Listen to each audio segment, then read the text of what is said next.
Ay, talaga pong difficult tong chikahan na to kasi nga nagtataka ako, bakit namin ito pag-uusapan?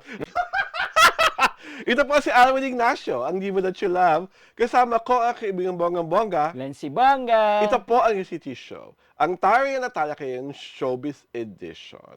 Hindi na namin po magbabacktrack pa kung anong Oo. pangyayari sa issue Mga ito. detalye. At ano pa mga detalye, inaasahan po namin na mga tumatangkilik sa UCT Show ay tunay namang kagaya namin. Hindi lang magaganda, makatalino rin. Diba? So, alam niyo na po na si Rosmar at si Rendon Labador ay diniklarang persona non grata hindi lang doon sa lugar kung saan meron silang supposedly mission, Sa Coron. kundi sa buong Palawan. So, ang pag-uusapan natin, ibigang bonggang-bonggang Glenn, is ano ba para sa iyo ang taong makatawag na influencer? Sa Ayun. tingin mo ba, tung dalawang ito, si Rosmar at si Rendon, ay talagang maihahanay o makasabing mga tunay na influencer? Okay. Doon muna tayo sa question number 1. Ano ba para sa iyo ang isang influencer? Ako para sa akin, ang isang influencer, nasa good side na kumbaga nakakahikayat ka ng mga tao na kung ano man yung halimbawa, Inilalako mo?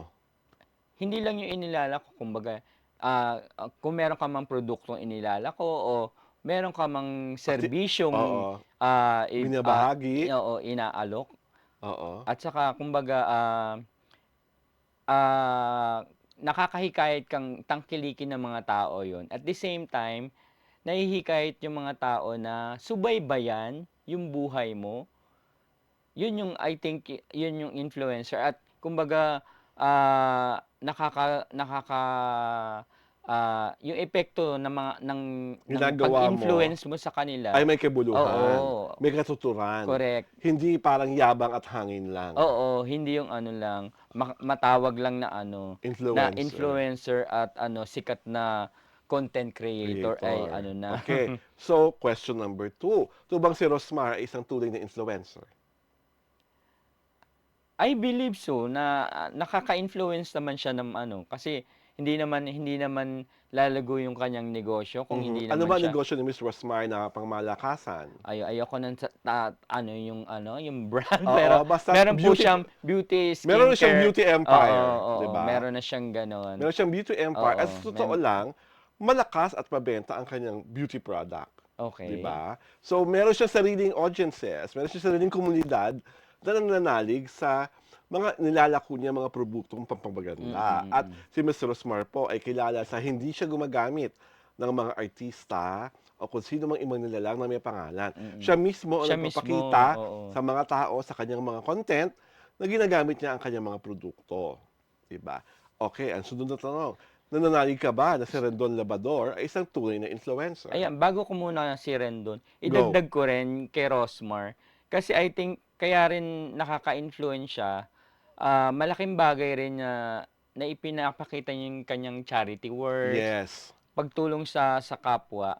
Kaya kasi madalas siya mamigay ng cash, o mamigay ng items, ganyan.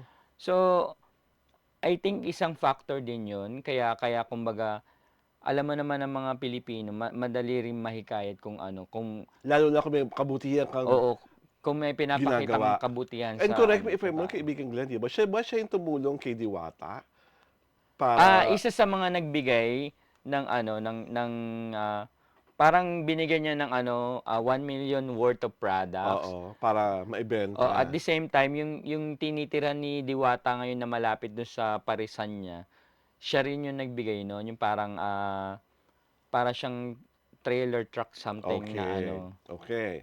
So, si Rendon, dun tayo. Is he a good influencer? Talagang ganun lang talaga ako. Hindi makasagot agad katulad kay Rosmar, 'di ba? Yes, okay. Hindi kasi alam naman natin napaka-negative ng ano, ng Imahe. image ni Rendon dahil 'di ba nga nawala siya dahil Sa sa social yung mga media. social Oh, media ang account daming niya ay nag-request na siya oo, ipasara. kumbaga sa term nga ng Gen Z ngayon ay na-cancel siya. Na-cancel siya.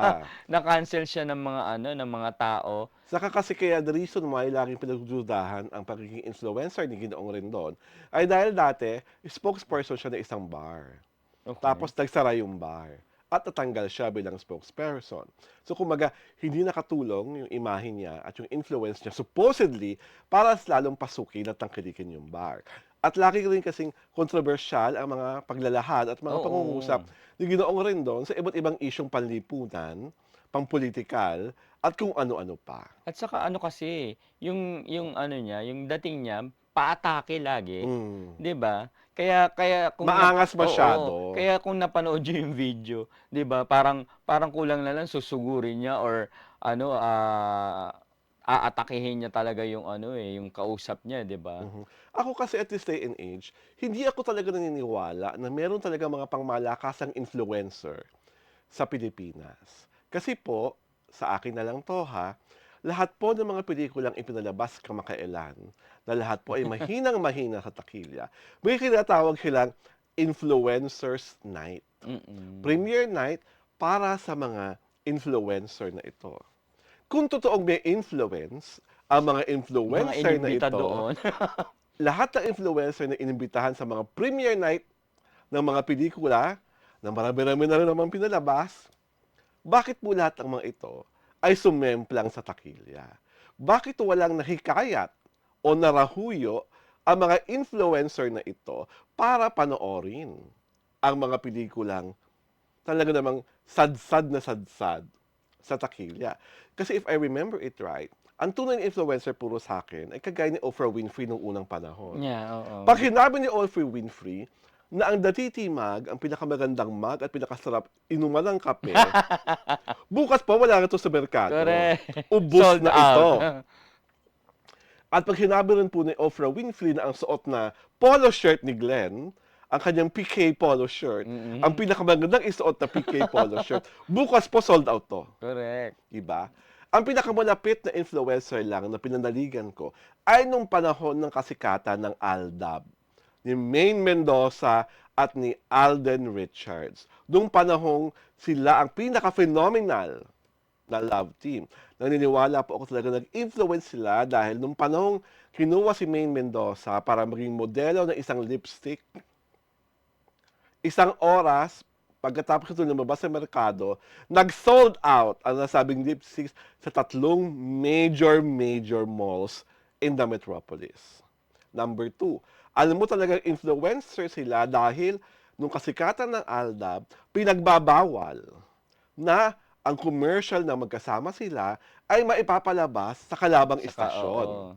Talagang kailangan pag pinalabas sila sa kalabang istasyon, Magkahiwalay. solo lang si Alden or solo rin lang si Maine Mendoza. At alam ko rin talagang influencer sila dahil nga hindi naman talaga kasarapan yung chicken fillet na yun. Di ba? Pero nung promote nila, nagkagulo tayo. Tsaka haba-haba ng pila sinasabing, hindi ba? Yun po sa akin ang influence. At ang influence ni Alden at ni Richard, ni Alden at ni Maine, ay positibo. Walang negatibo sa kanilang dalawa. Mahal na mahal sila ng fan.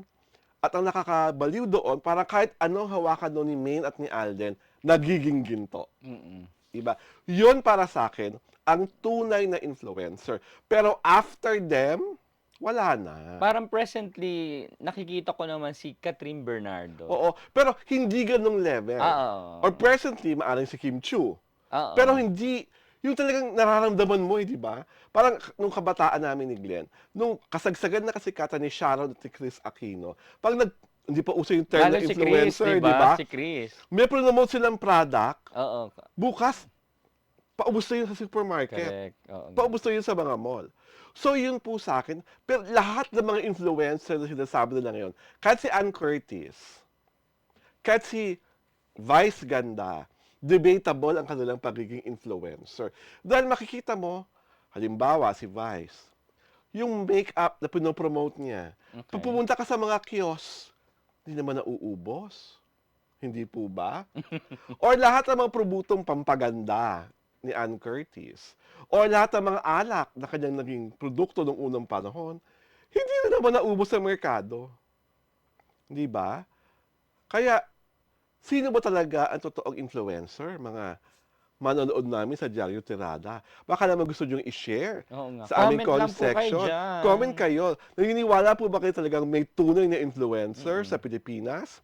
Dahil dyan, para kayo makasagot, hinihiling namin kayo mag-subscribe sa aming YouTube channel sa Diario Tirada at sundan kami sa aming Facebook pagina para hindi kayo may iskupan. Ang The Kitty Show po ay pinapalabas tuwing Sabado at Linggo alas 4 ng hapon. Ito po si Alwin Ignacio, the Diva That You Love. Kasama ko ang aking kaibigang Bonggang-Bongga. Glenn si Bongga. Ito po ang The Kitty Show, ang taring at talakayan Showbiz Edition. Magandang Sabado po! Happy Saturday. Bye-bye po. Bye!